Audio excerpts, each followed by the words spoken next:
নির্বাচনে বিপুল সংখ্যক আসনে বিজয় পেয়েছে বিএনপি। এই মুহূর্তে দলটির চেয়ারম্যান তারেক রহমান গুলশান কার্যালয়ে অবস্থান করছেন। সেখান থেকে যুক্ত আছেন সহকর্মী মোহাম্মদ হাসিব। কথা বলবো তার সঙ্গে।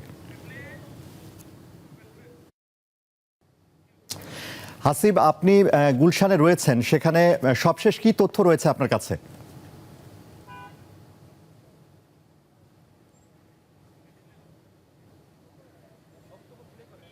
হাসিব, শুনতে পাচ্ছেন নিশ্চয়ই আপনি? আসলে প্রথমে যেটা জানিয়েছিলাম একদম শুরুতেই যে বেশ কিছু পরিকল্পনা বা মুভমেন্টের যে আমি শুনতে পাচ্ছি আনোয়ারুল, আপনি আমাকে শুনতে পাচ্ছেন কিনা, যে বেশ কিছু মুভমেন্টের কথা শুরুতে জানিয়েছিলাম বিএনপি চেয়ারম্যান তারেক রহমানের, সেটি কিন্তু পরে আবার হঠাৎ করে পরিবর্তন হয়ে যায় এবং সেই পরিবর্তনের পরে যেটা হয়েছে যে উনি ওনার বাসা থেকে বের হয়ে প্রথমেই জুমা নামাজ আদায় করেন নৌবাহিনী সদর দপ্তরে যে মসজিদ সেখান থেকে একবার শোনা হয়েছে বা জেনেছিলাম যে উনি হয়তো জিয়া উদ্যানে যাবেন ওনার বাবা মার কবর জিয়ারত করতে, কিন্তু সেখান থেকে উনি এটা পরিবর্তন করে অবশেষে আবার উনি বিএনপির চেয়ারপারসন কার্যালয় যেটা গুলশান আছে, গুলশান 2-এ, সেখানে উনি অবস্থান করছেন এবং সেইখানে এখন পর্যন্ত উনি এটা ভিতরেই রয়েছেন। এবং যেহেতু ঠাকুরগাঁও থেকে আজকে মির্জা ফখরুল ইসলাম আলমগীর ঢাকায় এসে পৌঁছানোর কথা, যার ফলে ধারণা করা হচ্ছে যে মির্জা ফখরুল ইসলাম আলমগীর এইখানে আসবেন এবং বিএনপি চেয়ারম্যান তারেক রহমানের সাথে মিট করবেন বা কোনো বৈঠক করবেন, এরকম কিছু একটা।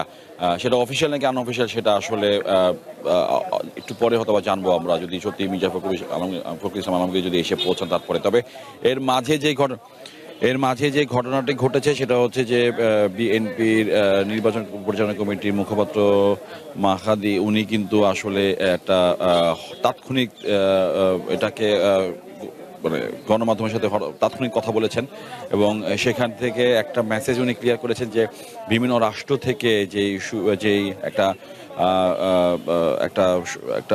শুভেচ্ছা বার্তা পাঠানো হয় নির্বাচনের পরে, সেই পাঠানোর প্রক্রিয়াতে ভারত অর্থাৎ নরেন্দ্র মোদী তিনিও একটা শুভেচ্ছা দূত বার্তা পাঠিয়েছেন এবং তিনি ধন্যবাদ জানিয়েছেন এবং বিভিন্ন রাষ্ট্র থেকে নাকি এরকম বেশ কিছু পেপারস বা এরকম শুভেচ্ছা বাণী আসতেছে এবং এটা ধারাবাহিক এবং এটা একটা গণতান্ত্রিক প্রক্রিয়া, এটা উনি এমনটাই জানিয়েছেন। তবে এখানে বিএনপি চেয়ারম্যান তারেক রহমান ঠিক কতক্ষণ থাকবেন এবং কার সঙ্গে মিট করবেন বা কারা আসবেন, আরও অন্য কোনো স্ট্যান্ডিং কমিটির অন্য কোনো নেতা বা যারা বিভিন্ন জেলা বা ঢাকার মধ্যে যারা নির্বাচিত হয়েছেন তারা আসবেন কিনা বা তাদের সাথে উনি আলোচনা বা বৈঠক করবেন কিনা, সে বিষয়টা আসলে এখনো স্পষ্ট না। তবে হ্যাঁ, এটা ঠিক যে উনি এখানে লম্বা সময় থাকবেন। এখানকার সিকিউরিটির সাথে কথা বলছেন, মানে সিএসএফ যারা আছেন তাদের সাথে যত কথা বলেছেন যে ওনাদের কাছে উনি বের হয়ে অন্য কোথাও যাবেন এরকম কোনো মেসেজ ওনাদের কাছে নেই, অর্থাৎ উনি এখানেই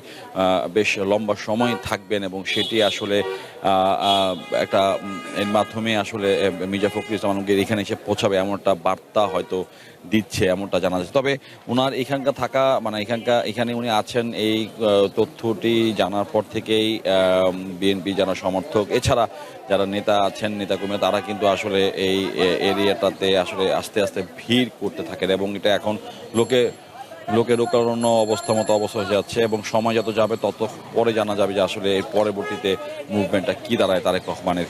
তো এই বিএনপির চেয়ারপারসন কার্যালয় থেকে তারেক রহমানের সবশেষ আপডেট ছিল আমার কাছে এই পর্যন্তই। আনোয়ারুল। জি হাসিব, আপনাকে ধন্যবাদ।